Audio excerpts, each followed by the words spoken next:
adults have a hard time making friends sometimes, and they're living the office life. They're probably spending most of their time with their coworkers. Well, a new study finds that more than 2/3 of coworkers want to have a closer connection with their colleagues. Most of those are Gen Z. 80% of 18 to 24-year-olds would like to have a work bestie. And people also say they usually only socialize with coworkers during officially sanctioned events, like maybe the office Christmas party.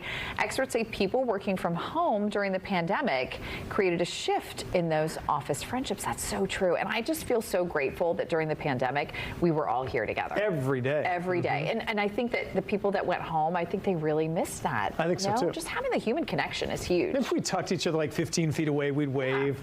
That's right. Yeah. But at least you were in the same building. We were.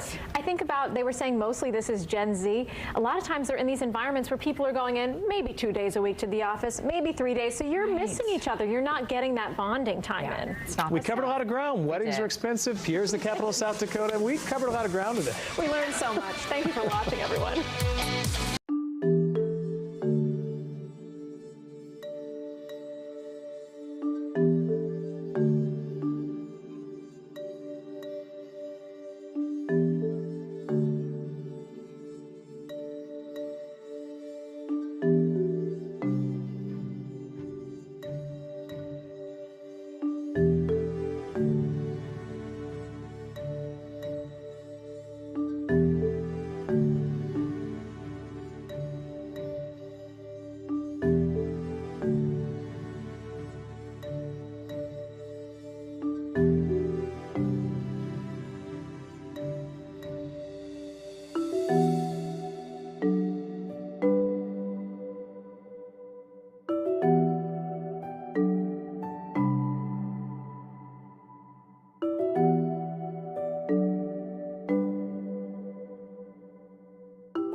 You're watching Fox 35 News Plus, streaming on Fox Local.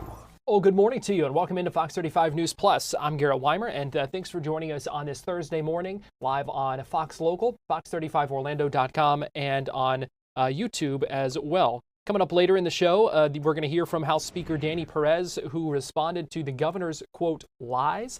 He has some strong words for the governor. You'll hear from that. You'll hear that coming up in just a little bit. The Central Florida fire danger persists. We've seen brush fires in a number of counties, burn bans in a number of counties. We will have the details on that and speak with Fox 35 Storm Team meteorologist Brooks Garner.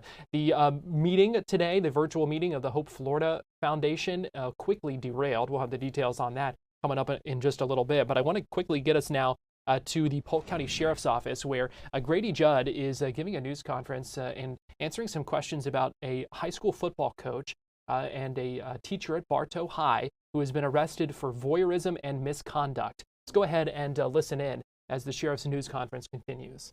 With coaches, and there's a lot of work and cleanup and moving stuff around in locker rooms and coaching facilities where you have football, basketball, all the sports, and certainly there should not have been a problem at all, zero, and there normally isn't.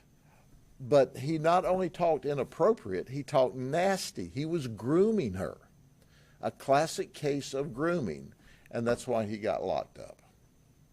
We can't be in his mind, probably shouldn't think about this, but what do you think he was trying to get out of these girls saying? He was trying to have sex with these children because he over and over emphasized to our one victim. This is, maybe as a football coach, he's a slow learner. He over and over emphasized to her that there's no cameras here, there's no cameras here, there's no cameras here. This was not a passing statement. And she was scared, and she was upset, and she went to her parents. And he talked about, when he was bragging, well, there's other teachers that want to have sex with me, and this is a perfect place because there are no cameras here. And, I am married with children, and he is married with 2 children. I bet his wife is hot as a $2 pistol right now. If she's not, she should be. But the reality is we don't have any evidence that any of the teachers were engaging in any inappropriate activity with him. That was just him bragging as he tried to groom this and at least 2 other young ladies to have sex with him in the locker room. But I'm telling you, teachers are totally awesome. They're wonderful. Coaches are awesome people. They do what's right. But every now and then, you get a whack job. And this guy is a child predator and a whack job. Hitting on children is not acceptable. Inappropriately touching children is even worse. So you haven't talked to him because he said he's lawyered up? He lawyered up. So what will happen to him now? He will go. First off, he'll have a chance to plead guilty or not guilty at his arraignment. His lawyer will file a not guilty plea. Then he'll have the opportunity to either plea or go to court. And quite frankly, that's his choice. Our goal is to send him to prison. You need to go to prison when you're trying to engage children in sex. And not only that, it's at school where they have to be. It is mandatory that children attend school. So he's got a captive audience to hit on there. And that's what he did. Is your investigation still open? Our detectives, who are simply the very best, are tying up this investigation with this victim. However, we are ready to investigate other allegations if there are other victims out there. And I suspect there are. He didn't just wake up one time at 31 years of age and decide to do this. This is his pattern of activity, to hit on young girls. What do you tell those young girls that are afraid to come forward?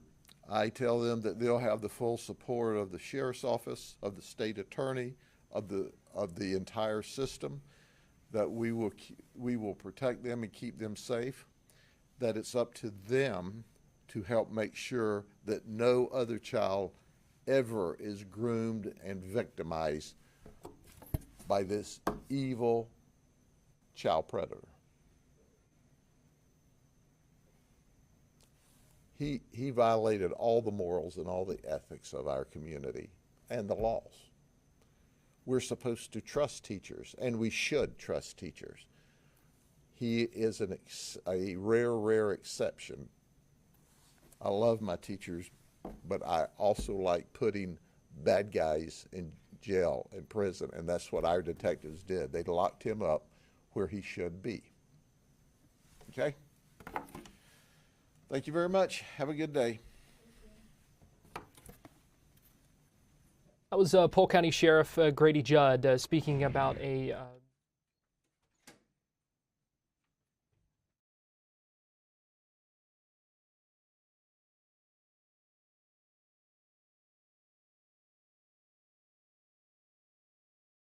charged. So that was Polk County Sheriff Grady Judd talking about Tyler Eden, 31-year-old teacher at Bartow High School football coach as well, charged with a lewd offense against a student by an authority figure. That's a felony. Lewd and lascivious touching of a minor, that's a felony. And voyeurism, that is a misdemeanor.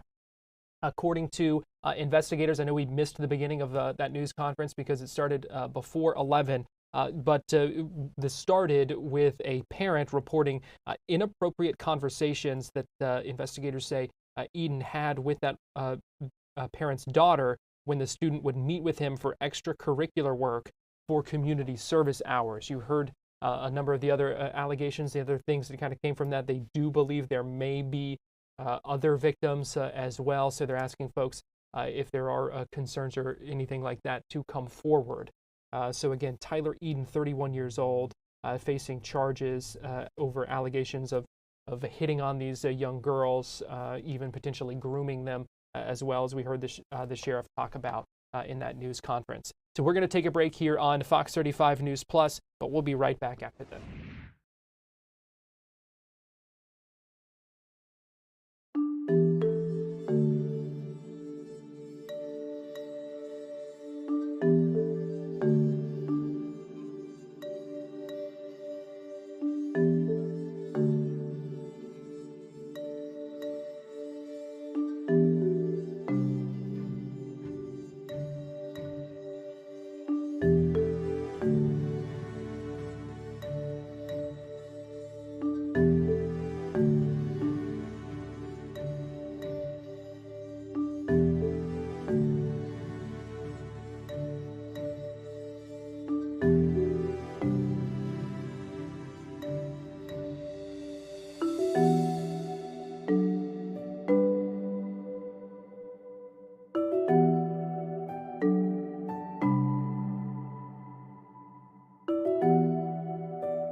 You're watching Fox 35 News Plus, streaming on Fox Local. Welcome back into Fox 35 News Plus. Okay, let's talk about the Hope Florida Foundation.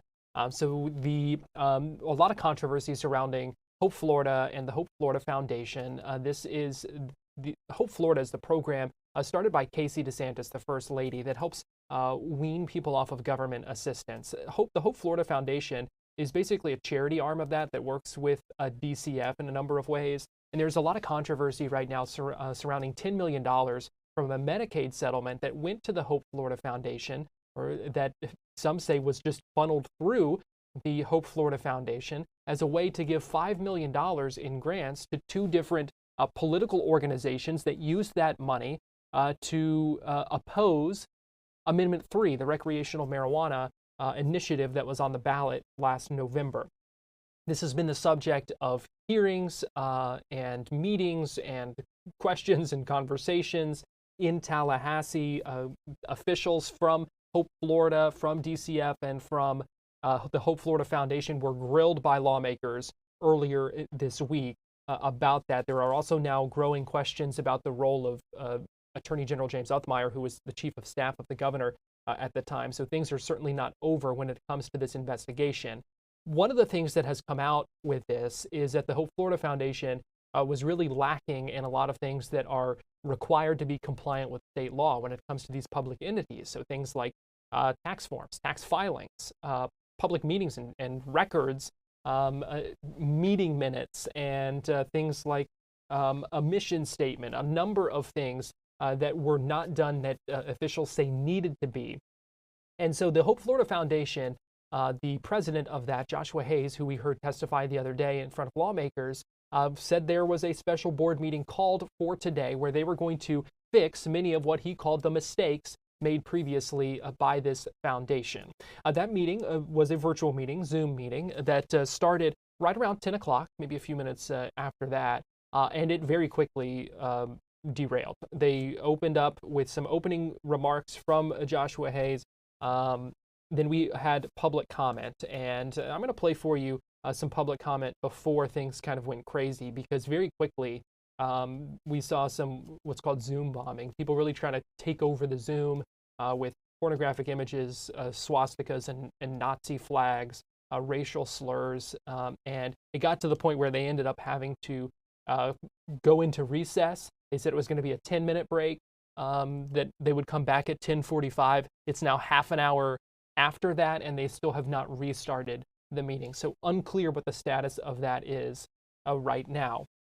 But I do want to cover some of the substance of that meeting, because there were some things that came out before things kind of got off the rails, where we heard from the foundation's president addressing some of the controversy right off the bat, and talking about what he hopes the foundation can do from here. So I want to go ahead and play for you Joshua Hayes' opening remarks. As everyone knows, this has been an eventful week for the Hope Florida Foundation. Questions were asked, answers were provided, and lessons were learned. I acknowledge there's remaining curiosity to settle, as evident by many of you present on today's call. While we hope to answer your remaining questions today, my focus as chairman is to restore confidence in an innovative approach to combating the crisis of poverty and reliance on government welfare programs in the state of Florida that we all have come to know as the Hope Florida program, empowered by the Hope Florida Foundation. Why? Because every single Floridian deserves a true shot at economic prosperity. Now, I'm sure the public has a lot to say, and the opportunity to express your thoughts is certainly forthcoming. And as we approach the public comment period, I'd like to encourage each of you to do the following. First, be slow to judge. Time has a way of revealing whatever it may be that you seek, and everyone deserves due process. 2, love will always dominate hate. Don't be on the losing end. 3, remain steadfast in your pursuit of transparency and accountability.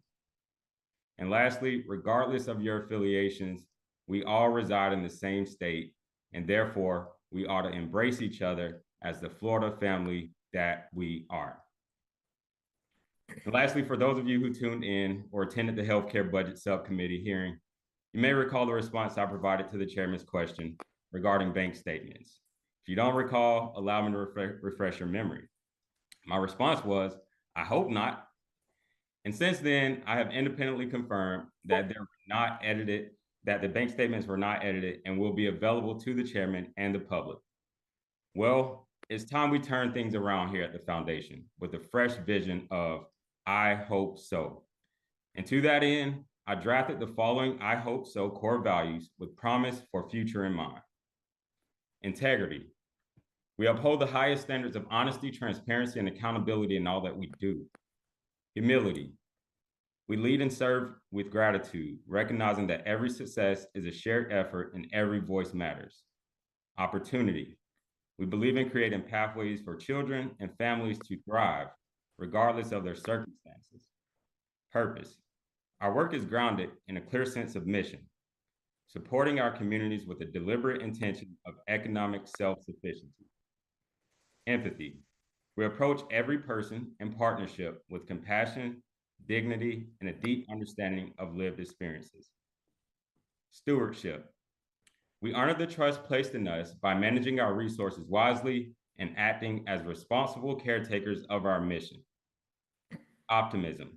We overcome challenges with a spirit of hope and belief in a brighter future for the communities we serve. And with that, I would like to make a motion to adopt the core values of the Hope Florida Foundation. Do I have a second? Second. Thank you. Any further discussion? Hearing there is none, all in favor say aye. Aye. Any opposed? Being that there is none, let the record reflect the motion carries. These core values will set the necessary tone for compliance, compassion, coordination, and last but hopefully not least, your comments. So that was the opening statement from Joshua Hay, the president of the Hope Florida Foundation.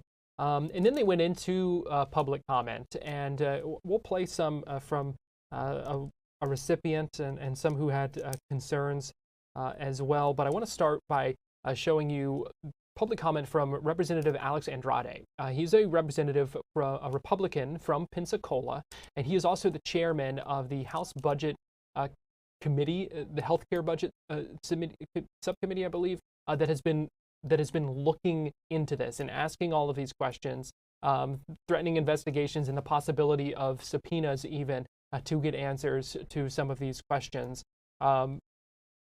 Governor Ron DeSantis held a news conference to talk about the good things of Hope Florida in Pensacola the other day. No doubt a dig in response to Andrade and his actions to dig into this. In his public comment today, Andrade warned the board that they could be in trouble with the IRS if they aren't able to get the money back from what he says are illegal donations. That's because the Hope Florida Foundation is a 501c3 charity that comes with tax benefits from the IRS, but at the same time, that means you're not supposed to be involved in political activities. And so he warned them that they may want to try to get that money back. And he also had another kind of revelation that he told them that he believes a fraud may have been committed on them. Here's what he said. Good morning, everybody. This is Alex Andrade. I really just wanted to weigh in and ask one question of the board to consider. There's, from what I can tell, 80% of all funds that the foundation has ever received or dispensed found their way into a political committee and were used for political purposes.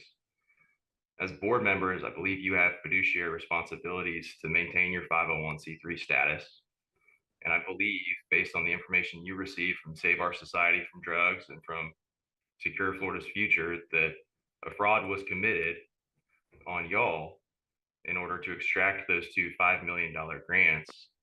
I would encourage you members as the board, as fiduciaries on this board, to strongly consider recouping those funds from Secure Florida's Future and Save Our Society from Drugs. Because otherwise, I do believe that you will run afoul of IRS requirements for the use of your funds as a 501c3. So that's all I wanted to say. I am encouraged to see the work you're doing to pay for your documents and fulfill your requirements as the board.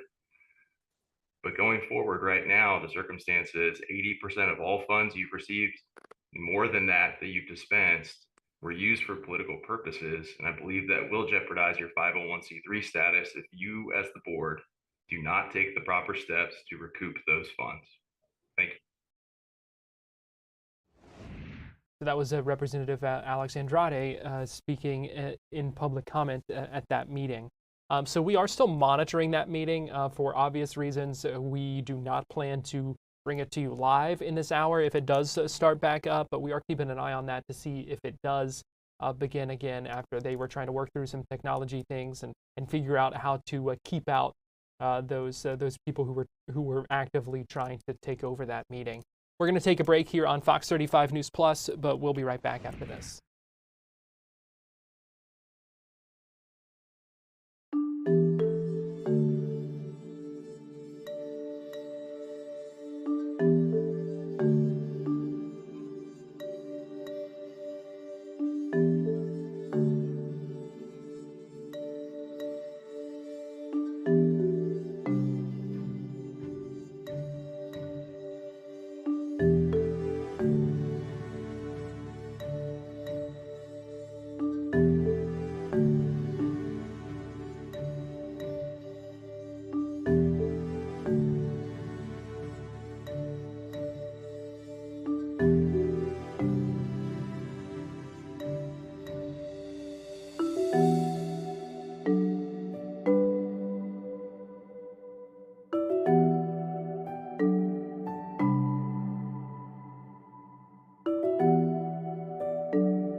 Fox 35 Storm Team meteorologist Brooks Garner joins me now. And Brooks, the main headline here is still just how dry this is. We're seeing these brush fires really taking off in a number of areas here. Absolutely, and it's only going to get worse, Garrett. Here we are on the peak of the Florida dry season, a period which runs from roughly February through May, when we reach our lowest annual precipitation totals and when things can really dry out fast and drought can develop. So we are now in a severe drought across parts of the area.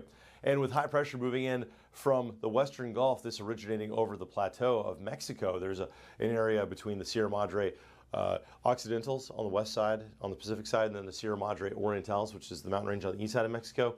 Right in the middle is a plateau. It's about 8,000 feet up. And that thing heats up because the sun beats down, subtropical latitude, creates an upper level ridge of high pressure. That moves over Florida, sliding off the plateau and brings with it the hot, dry weather. That's what we'll face this weekend over Easter, and that's going to make it feel so much warmer and also dry out the ground that much more. And with highs today in the mid-80s in Orlando, with mid to upper 80s on the I-75 corridor, the bright sunshine today effectively baking away some of the limited moisture that remains in the upper levels of the soil. So unless there's irrigation, I mean, it's really drying out. The beaches will feature temperatures in the mid-70s, so it'll be a little cooler there when it's coming in out of the east. But here's the latest as of today, the drought monitor.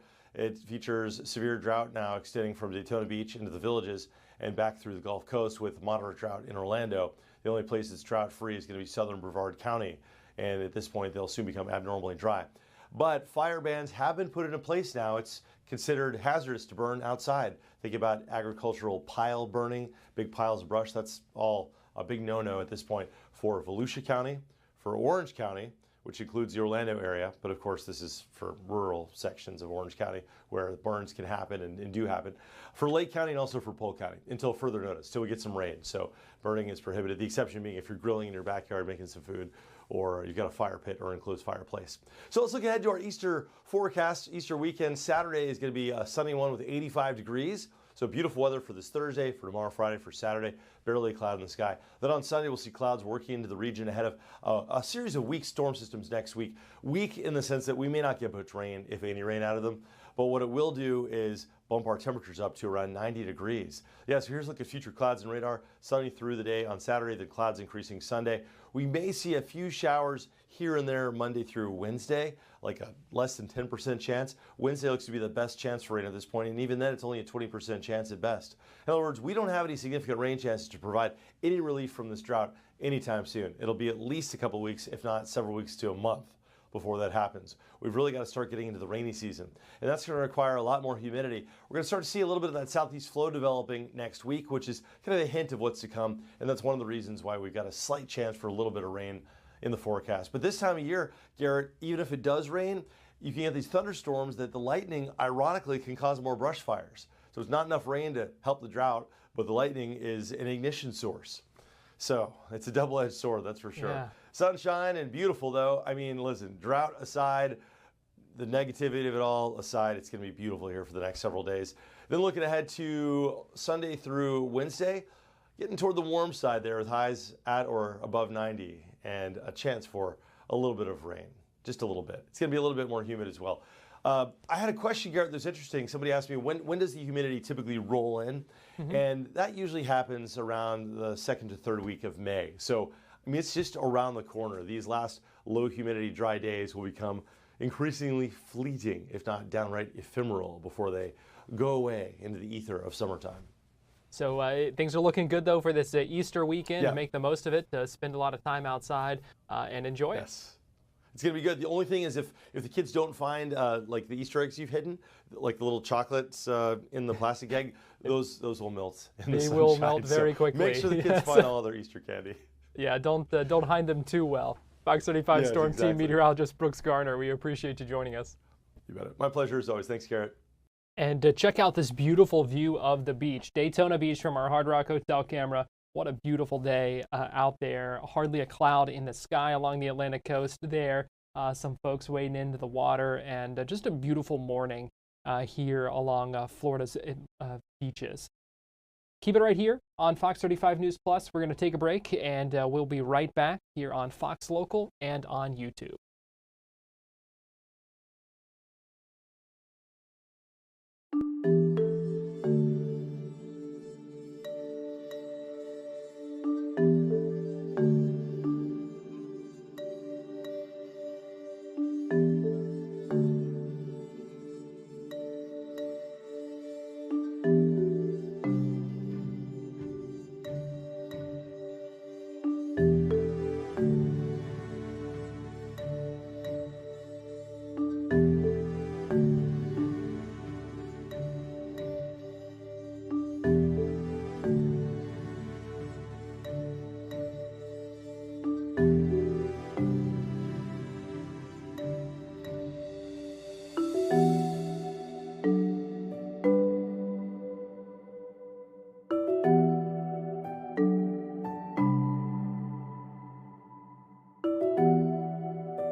watching Fox 35 News Plus, streaming on Fox Local. Well, welcome back into Fox 35 News Plus. I'm Garrett Wymer, and thanks for joining us on this Thursday morning live on Fox Local and on YouTube. Well, it is 11:30, and I want to let you know we are standing by, keeping an eye on, and waiting for the start of a news conference from the Florida Democratic Party. It was supposed to start at 11:30. That was anticipating the Hope Florida meeting being over. The Hope Florida meeting really had just begun when it had to go into recess over the issues we talked about just a few minutes ago. We are seeing reporting and screenshots from the Hope Florida website, which I have not been able to actually get to load, but seeing some reporting from other outlets that they are going to be putting out a new link for a meeting and trying to get that going, and also saying that they are working with law enforcement to address what happened during that meeting. So something we're continuing to keep an eye on at this hour. But again, we do expect to hear soon from the Florida Democratic Party chair, Nikki Fried, who is going to talk about the Hope Florida scandal and concerns with that. That's supposed to begin here in a few minutes. We'll try to bring that to you when it does begin. But I want to shift gears here, not completely shifting gears, but to hear from House Speaker Danny Perez, who spoke with reporters last night or yesterday evening after the House session wrapped up for the day. He addressed what he called lies from Governor DeSantis and also talked about his relationship with the governor moving forward. Obviously, this is a big topic because the governor has come out swinging against House Republicans in a number of ways for a number of reasons, Hope Florida being one of them, differences in the budget and when it comes to taxes being another, and just some general pushback from House Republicans that has drawn the ire of Governor DeSantis. And so that was another thing that the governor talked about in his news conference yesterday and had some strong words for House Republicans. And so House Speaker Danny Perez addressed that when he spoke to reporters last night. Before we start with the questions, I was catching up in my office before coming out here and saw some of the videos today from the governor. And it seems that we're getting into this regularity where he has a temper tantrum, he gets in front of a camera, and he starts to do one of two things: either spew lies and willingly choosing to lie about what he is telling the people in front of a camera, or he is choosing not to read the bills or look at our budget. And today he made a comment about two women that either lost a husband or a fiance that was injured in the line of duty, and that the House didn't want to meet with them. And I took offense to that. I took offense to that because I met with Amanda. I met with Kat. We met in my office. We had a great conversation. We spoke about the budget. We spoke about the good work that law enforcement provides to the state.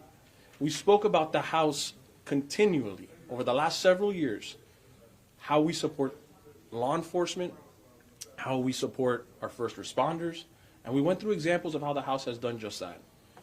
We ended very cordially. Of course, Dave Kerner did not ask for that meeting, and he was not in that meeting. When the governor's favorite Democrat says that the House doesn't want to meet with him, that's not true. The meeting request was made by the two women that I met with, and we had a phenomenal meeting together. And I'm thankful that they took the time to come to Tallahassee and to meet with members of the House. But what you have is a governor that is speaking one way and acting a completely different way. And I'm okay. I'll play the part. He can go on TV and do what he does. It's okay. We're big boys. We're big girls. We have thick skin. But I'm not going to allow him to lie. He says he wants to Doge. The Doge was cool in Florida before it was cool anywhere else. Does he really mean that? He's spent $1.6 billion in budget amendments over the last 3 months. He's not talking about that. He should answer to that. But on the other That was House Speaker Danny Perez speaking last night. We can get you back to that in a little bit, but I want to go ahead and listen in as Florida Democratic Party Chair Nikki Fried responds to the Hope Florida scandal in this virtual news conference. Let's listen in.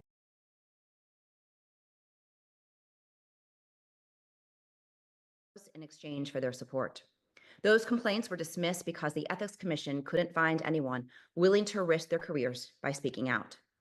Last fall, we filed criminal complaints against the governor's office and ACA for using taxpayer dollars to oppose citizen-led amendments. Another scheme cooked up by James Othmeyer, who by that point was also running PACs to oppose those same amendments. And as a result, Floridians in this state do not have access to legalized cannabis or safe abortion. To this day, those complaints have now continue to go unanswered. Now, as the Hope Florida scandal unfolds, we can see the clear pattern of corruption coming out of the governor's office. And at the center of all of this seems to be our newly unelected Attorney General, James Othmeyer, the state's chief law enforcement officer. It's becoming clear to me that this money laundering scheme was an organized plot to take down Amendment 3 and advance their political ambitions. A lot has been uncovered in just the last few weeks, but one thing in particular caught my eye. How did millions of dollars meant for Medicaid recipients end up in the Republican Party of Florida's bank account? Evan Power has some explaining to do. I encourage the subcommittee chairman investigating Hope Florida to use their subpoena power to get to the bottom of all of this. For too long, this corruption has gone unchecked. That is what happens when you only have one party controlling a state for over 30 years. But finally, they have been caught in the act.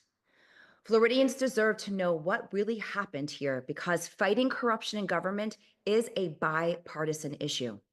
Floridians of all political parties deserve leaders they can trust to govern fairly and spend their money wisely. Ron and James are failing miserably at both.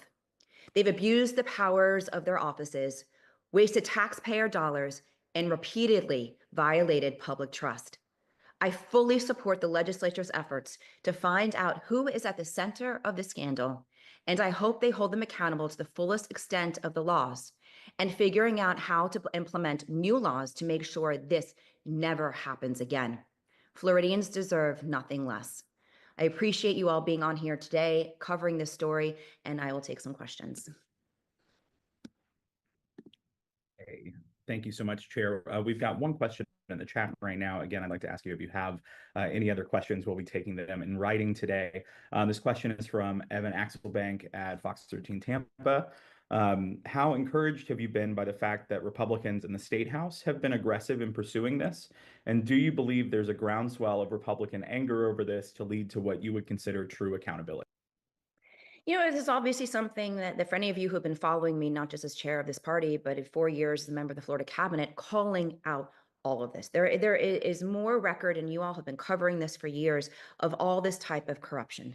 But not until now, when we are finally seeing the Republicans in the legislature getting a backbone, calling out the corruption, going through the investigations, asking for text messages and emails between the governor's staff, between the attorney general, members of different committees, but also going in and seeing what is happening in his communications shop. There's a lot of things to uncover here, and I do believe that this is just the tip of the iceberg. What else has not been uncovered or has been able to be on full display? Whatever happened to the Martha Vineyards planes and whatever happened on the ground in Texas? Those are stories that we need answers for even today. So I am hopeful that this is just the beginning, that they're starting to see that the governor is getting quite emotional on these situations, is going to continue to expose mistakes that has been made in his administration or intentional misappropriation and intentional fraud that could lead to criminal investigations, and certainly would ask that it doesn't go just as far as the legislature. But there's a lot of state attorneys that probably should be having an eye on what is happening here in our state. Okay, next question is from Jake Stofan, Action News Jax. What do you think of the position taken by the Attorney General that no state laws were broken, and once the money went to the nonprofits, they were free to do what they wanted with it? You know, as a past public defender, I defended a lot of people that told me lots of stories. And at the end of the day, it was breaking of laws. I don't care what stories that you want to make yourself feel better about. At the end of the day, he knew exactly what was going on, understood as a member of the Florida bar what was legal, what is not legal, what is in the gray area where it may not have been necessarily on every action illegal, but certainly couches in the position of being unethical and fraud involved in this. And as the chief of staff for the governor and now attorney general, you have a heightened responsibility that the public has entrusted in the governor and now as attorney general, that to hide this information and to kind of couch it that it was no big deal, nothing to see here, it is a complete violation of trust from the public. I do believe that a further investigation needs to be happening on not just this issue, but all of the actions that borderline of fraud and unethical actions that have been taken by our attorney general, whether as attorney general or as chief of staff for the governor. Florida Democratic Party Chair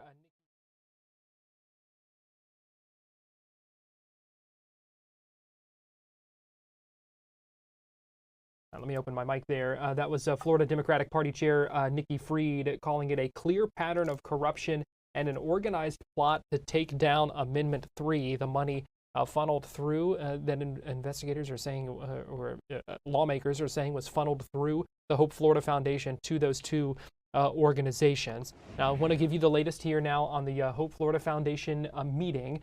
This is the official statement that is on their website. We have now been able to access. They apologize for the earlier disruption to the public meeting. Department of Children and Families actively working to address the incident. Please monitor this website for information on when the meeting, which is currently in recess, will reconvene and for an updated link. So we are standing by for that as well. We are, let me see here. We are going to take another quick break and we'll be right back after this.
You're watching Fox 35 News Plus, streaming on Fox Local. Thanks for watching Fox 35 News Plus. I'm Garrett Wymer, and we appreciate you joining us here on Fox Local and on YouTube. Yesterday, the Senate passed SB 700. That is the Florida Farm Bill. It passed 27-9 along party lines. It includes a number of agriculture-related provisions, but it also includes a ban on water additives that are not used for purity. So think of things like fluoride, and that was the main topic of debate and has been with it as this bill moved through committee in the Senate. There was an amendment that was proposed that failed that would have allowed local governments to regulate as they can now. We have seen a growing number of communities here in the state of Florida remove fluoride from their water in response to the Florida Surgeon General, Joseph Ladapo, encouraging them to do so. This bill, though, got some pushback from Democratic lawmakers yesterday. I want to play for you a little bit of the debate on the Senate floor yesterday as they considered this Florida Farm Bill that included the provision of banning fluoride and other additives in water. I hope everyone realizes we are making a massive move here by telling our constituents that they cannot have fluoride in their water, even if they voted for it in their local municipality. Why? The sponsor couldn't say. His answer was, why not? Why not is unacceptable. Are you going to go back to your constituents after session and tell them we are preempting their will because why not? If I can take the time to study levels of fluoride, the other chemicals in water, and important fluoride studies, maybe everyone here should have done that too, so you know what you are voting on. I would have expected real answers to real questions that pertain to the health of Floridians. This would honestly be a joke if it didn't have such dangerous consequences. There is a lot in this, quote, farm bill. I represented the largest agricultural area in this state for many years, and I still advocate for those folks. I love the farmers and the constituents there.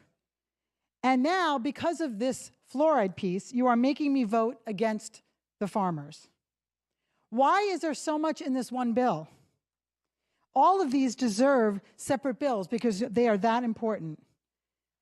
Frankly, it's sneaky, and it's not appropriate for the legislative process to put all of these things together that have nothing to do with each other in a farm bill. And it doesn't inform the public of what we're actually voting, what we're voting on. I'm very disappointed in the process of this. I'm very much against the massive preemption of taking fluoride out of water when certain communities have just voted on them. By us saying the state knows better than the local government, why? Are any of us chemists? None of us are doctors. None of us are dentists. I'm just so disappointed in the way we've managed this really, really important piece of legislation. And our constituents are going to suffer because of it. Senator Sharif in debate. Thank you, Mr. President. Senator Truenow, this bill has a lot of good policies in it that I could support except for this one. Colleagues, today I rise to highlight a pattern, one that risks not only the health of our constituents, but also the credibility of our public health policy, the increasing push to reject science-based interventions under the guise of personal freedom. Let's consider what we've seen with vaccine refusal. In 2019, the United States faced its largest measles outbreak in nearly 30 years, over 1,200 cases, primarily among unvaccinated individuals in communities with low MMR coverage. Whooping cough has researched COVID-19 hospitalizations and deaths soared in low vaccination regions. And in 2022, we even saw paralytic polio return to New York due to under-vaccinated communities. This wasn't about individual choice. This was about collective risk. Our infants, immunocompromised neighbors, and elderly patients were made vulnerable by decisions that disregarded public health science. Now we are seeing a similar pattern with calls to end water fluoridation. Let me say this from experience. With over 34 years in healthcare as an advanced practice registered nurse, I've seen firsthand how critical fluoridation is to our children's health. I'm deeply concerned that 3 years from now, we'll be right back here scrambling to reverse this damage, as preventable dental diseases will surge in our child population. We already know what happens when communities stop fluoridating. Cavities increase, school absences due to dental pain increase, low-income families suffer the most widened and existing health disparities already. And state programs like Medicaid are burdened with rising dental costs. Let's not forget, during some of our committee meetings, there were some statements made that I just want to make sure that when this goes through final passage, that we're clarifying for our general public. Fluoride at 0.7 milligrams per liter is safe. The so-called toxic dose would require a person to drink 128 gallons of water in one sitting, which is a physical impossibility. This isn't a debate about liberty. It's a debate about responsibility. If vaccine refusal taught us anything, it's that when public health becomes optional, public crises become inevitable. So I urge this chamber, let's stand with science and let's protect our children. And let's not wait until it's too late. Thank you, Mr. President. Additional debate. Senator Trudeau, you are recognized to close on the bill. Thank you, Mr. President. Members and the team at FDAX, I appreciate all your feedback and assistance with this bill. I know much has been said about the issues of fluoride on our water system and whether it's it is right or wrong. We talked about labeling products as meat or milk. However, this bill does much more than that. This bill at its core is meant to help farmers and consumers and students who hope to become farmers one day. I will do my best to remind everyone of the following great provisions.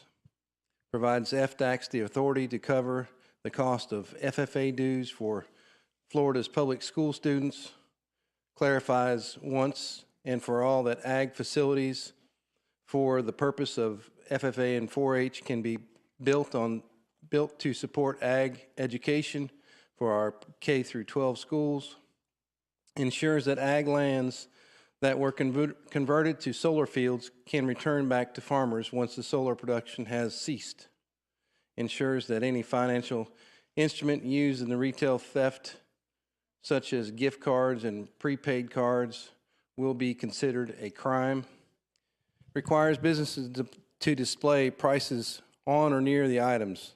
This change prevents the potential for fraud and protects consumers. It ensures that concealed weapons permit holders that are suspended due to a disqualification event can receive their lawful permit as soon as the law allows. It also grants FDAX the rulemaking authority to allow ag properties less than 25 acres to enroll in best management practices without the need for an enrollment visit. It establishes Florida Aquaculture Foundation to help promote and support Florida's aquaculture industry. Further clarifies that a crime to commit mail theft. These are just a few of the many good provisions in this bill. While senators had conversations about fluoride and questions about the removal of fluoride in the public water system, the bill does not specifically speak to fluoride, but what I'm attempting to address is the mode in which medicines or vaccines can be delivered in the future. And that here in Florida, we are saying no additives, that we are not used in the treatment of pure water, purifying water. I'll remind you that many of our cities in the state of Florida do not use fluoride in their systems. And I do not remember hearing anything about the dental decay epidemic in our state, in the state of Florida. During the early part of the century, when access to fluoride was a problem, one could make the case that why we added fluoride to our public water systems. However, more than 99% of the population brush their teeth today and use fluoride in different ways. So using fluoride in the water system may be unnecessary. We're here to hydrate, not medicate. Thank you, and I would ask for your favorable support on this FDAX package today. Secretary will unlock the board and senators will proceed to vote. Have all senators voted?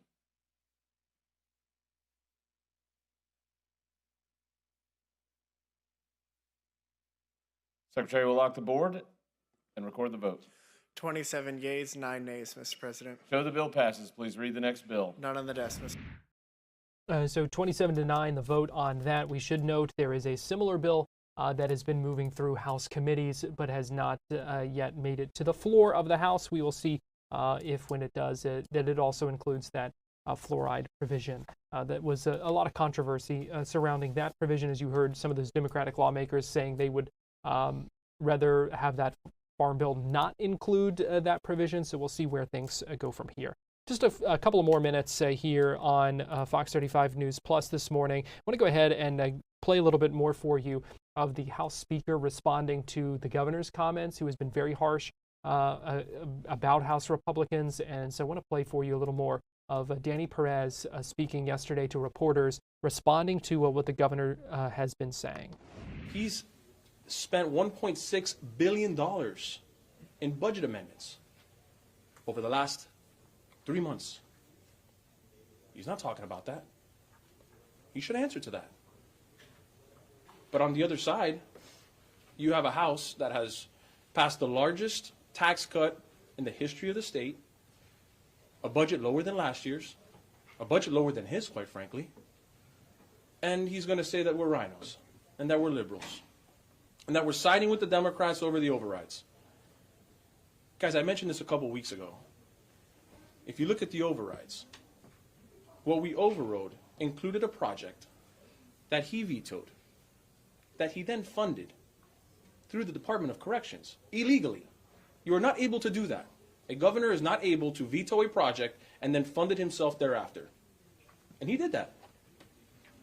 And I told him that is hypocritical, that is disingenuous, and I tell him that out of respect. I don't say it behind his back.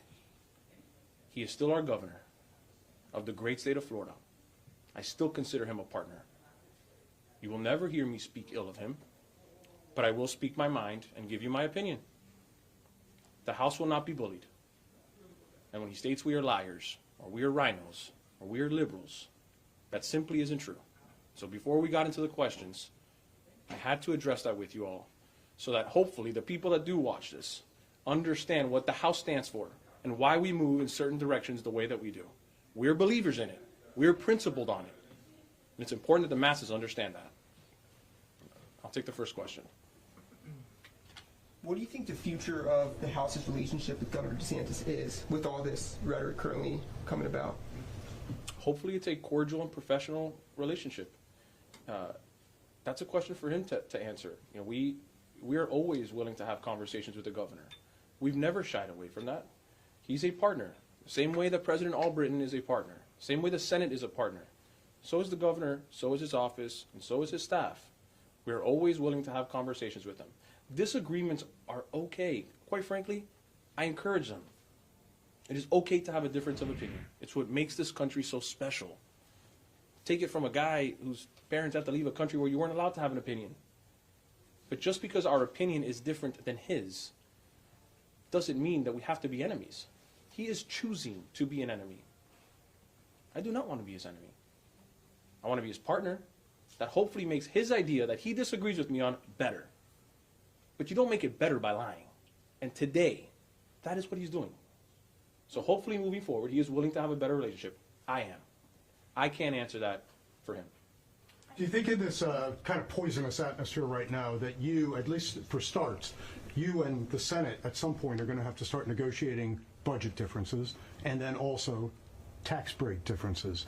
Can you do that with the governor hovering over all this and, you know, calling you names basically at this point? Absolutely. Of course we can.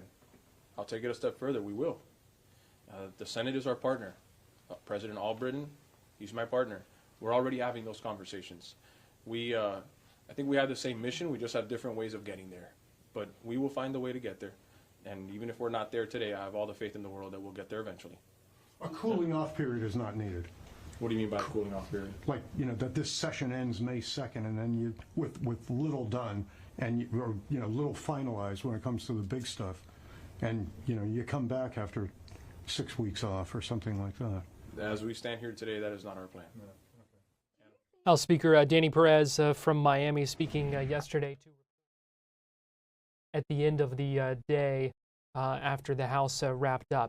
That's going to do it for us here on Fox 35 News Plus this morning. Still a lot we are continuing to monitor with Hope, Florida, and on a number of other fronts. So we hope you join us at 2 o'clock for Florida Live right here on Fox Local and on YouTube.